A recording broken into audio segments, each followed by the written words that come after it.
Някой знае ли откъде са произлезли българите? Пейси разказва за един народ, който се е заселил край река Волга.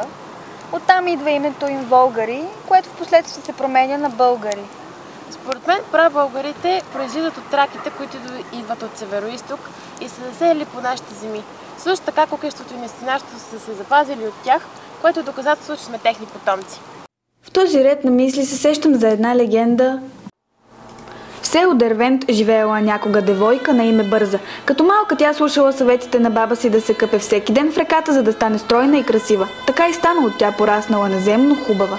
Нейната походка, усмивка, ум и пъргавост будели радост, ревност и омраза всеки, който я зърнал. От красотата на белоликото момиче бил магиосен, най-силният момък на селото.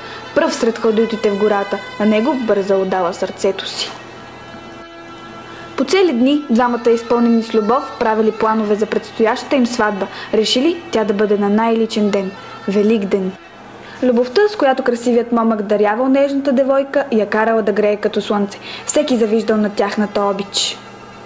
Но за беда, нейната хубост забелязал един селянин, който си търсил жена за своя най-малък син. Бърза толкова му харесала, че обладан от своята ярост и жестокост, той решил да убие нейния любим. В една пролетна сутрин, дни преди Великден, младите влюбени с вълнение разговаряли за дългоочакваната сватба. Те дори не подозирали какво ще се случи по-късно.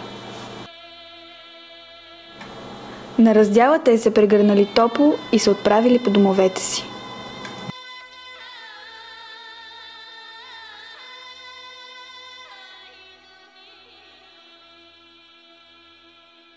Изведнъж от ъгъла на къщата се показал селянинът, който го пронизал с остър нож. Сутринта убитият момък бил намерен да лежи с широко отворени очи, загледани в небето, сякаш търсили да зърнат скъпи образ на любимата. Когато девойката научила за смъртта на любимия си, избухнала в сълзи.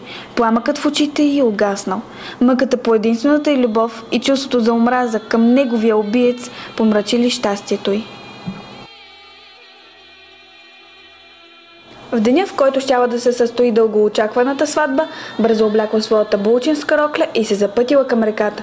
Скръп и болка пронизвали сърцето на девойката. Веднага след като стигнала до брега, тя погледнала в прозрачната вода, където видяла лика на своя любим, очертан като мираж на дъното. Без да мисли, девойката скочила в студената вода, която здраво я стиснала в своята ледена прегръдка. От тогава тази река носи нейното име – Бързия, а по-късно и селото било прекръстено в памет на тази българка.